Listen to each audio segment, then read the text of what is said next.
que c'est la vérité sur Satan. La marque de la vérité. Mais je réponds aux questions. Voilà.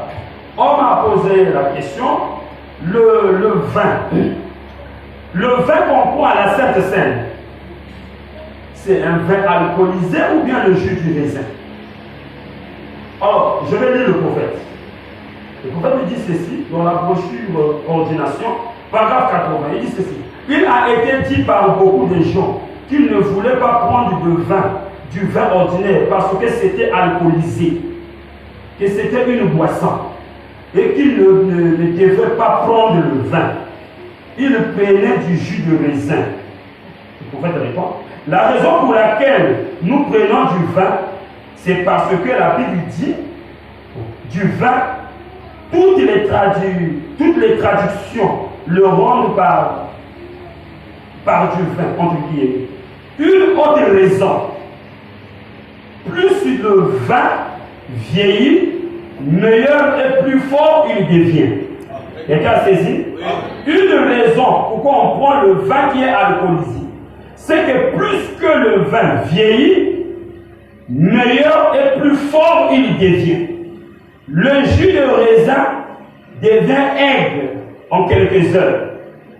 Le sang de Jésus devient toujours plus doux et toujours meilleur. Au fil des années, il ne devient jamais aigre et ne se contamine jamais.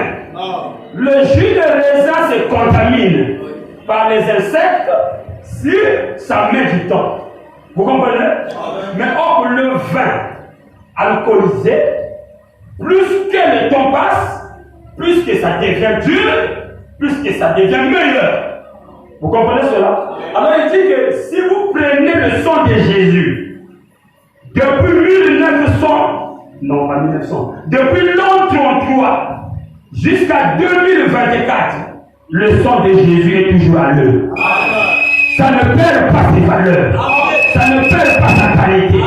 Nous sommes toujours sauvés par le sang de Jésus. Donc le prophète dit voilà que le vin de la Sainte Seine symbolise le sang de Jésus. Or si c'est un jus, ça va pourrir 2 jours après. Mais comme c'est du vin alcoolisé, plus que ça dure, ça fermente, plus que le temps passe, ça fermente, ça devient dur. Et on peut toujours le consommer. Alors le prophète dit voilà pourquoi le vin de la Sainte Seine, c'est du vrai vin que le Seigneur Jésus prenait. Mais en faible quantité, parce que la Bible dit ne vous en livrez pas de vin, c'est de la débauche. Mais au contraire, soyez remplis du Saint-Esprit. Est-ce que quelqu'un comprend? Voilà pourquoi on ne peut pas prendre du jus de raisin. Il faut que ça soit du vrai vin. Parce que le mystère du vin, c'est que le vin crée la stimulation. Or, le Saint-Esprit aussi crée la stimulation. Quand les apôtres ont reçu le Saint-Esprit, ils ont titubé. Après la sortie de la chambre haute, ils ont titubé. Et les gens ont dit, oh, regardez-moi ceux-là, ils sont pleins du vin tout. Parce qu'ils savaient que pour tituber, il faut boire le vin. Donc les gens qui étaient là les ont qualifiés de soulards. Ils ont dit, mais ils sont pleins du vin tout. Vous comprenez cela? Mais Pierre a dit, non, on n'a pas bu le vin. Mais c'est la promesse de Joël qui s'est accomplie. Joël 2,28. Que dans le dernier jour, Dieu répondrait son esprit sur toutes les chairs. Et vos fils et vos filles prophétiseront. Vos vieillards auront des songes. Voilà pourquoi j'aime la prophétie chez les sœurs, fils et filles, parce que vous êtes encore jeunes. Des songes, c'est le don des vieillards. Il y a un les travaillé, donc un gars loi poni ndosi. Mais aujourd'hui, on voit comme ça devient le contraire.